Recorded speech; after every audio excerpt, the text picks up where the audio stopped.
भाजप महायुती शिवसेना महायुतीचे उमेदवार बदलण्यात आलेले आहेत। यापूर्वी भावनाताई होत्या वाशिम आणि यवतमाळमधून आणि हिंगोलीतून हेमंत पाटील हे विद्यमान खासदार होते, पण दोन्ही ठिकाणी आता नवीन नावं पुढे येत आहेत। यवतमाळ वाशिम मतदारसंघातून हेमंत पाटील यांच्या पत्नी राजश्रीताई पाटील यांना उमेदवारी मिळते आहे, तर त्याचबरोबर हिंगोलीमधून सुद्धा उमेदवार बदलण्यात आले। हेमंत पाटील यांच्या नावाची घोषणा करण्यात आली होती, पण आता नाव बदलण्याची नामुष्की शिवसेनेवर ओढवली आहे।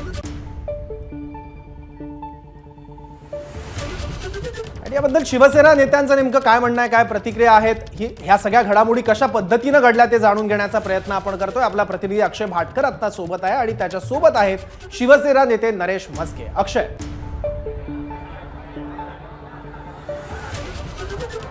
माझ्याबरोबर शिवसेनेचे मुख्य संघटक आहेत सर म्हस्के सर, काय सांगाल? यवतमाळ वाशिम मध्ये उमेदवार बदलला गेलेला आहे आणि राजश्री पाटील यांना उमेदवारी दिली गेलेली आहे। हे उमेदवार बदलण्यामुळे पक्षाच्या कार्यकर्त्यांमध्ये कसा संदेश जाईल, काय वाटतं आपल्याला? तुम्हाला तुमचं काय मत आहे? बघा, पक्षाचे जे मुख्य नेते असतात कदाचित निवडून येण्याच्या दृष्टीने त्यांना काही निर्णय घ्यावे लागतात।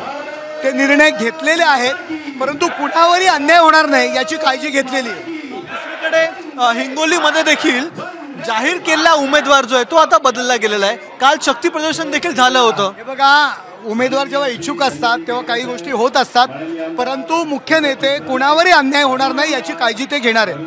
विरोधकांना आयत्या हातामध्ये कोलीत मिळालं असं वाटत नाही? असं काय नाहीये, असं काय नाहीये की विरोधकांना काय वाटतं याकरता निवडणुका लढवल्या जात नाहीत। निवडणुका जिंकण्यासाठी लढवल्या जातात। या दोन्ही सीट आपण जिंकणार नक्कीच। 45च्या वरती जागा या महाराष्ट्रात जिंकणार आम्ही। तर आपल्याबरोबर नरेश म्हस्के होते, ज्यांना विश्वास आहे की या निवडणूक ते जिंकणार आहेत। जरी जागा बदलण्यात आलेली असली, उमेदवार बदलण्यात आले असतात तरी देखील ते ही जी निवडणूक जिंकणार। पण पक्षामध्ये कोणताही वाईट संदेश गेलेला नाहीये आणि काही गोष्टी या मॅनेज कराव्या लागतात असं त्यांचं मत आहे। सौरभ, अक्षय, धन्यवाद या सगळ्या माहितीबद्दल आणि वैभव तुझेही आभार, सगळे अपडेट्स आमच्यापर्यंत पोहोचवलेस त्यासाठी। एबीपी माझा, उघडा डोळे बघा नीट।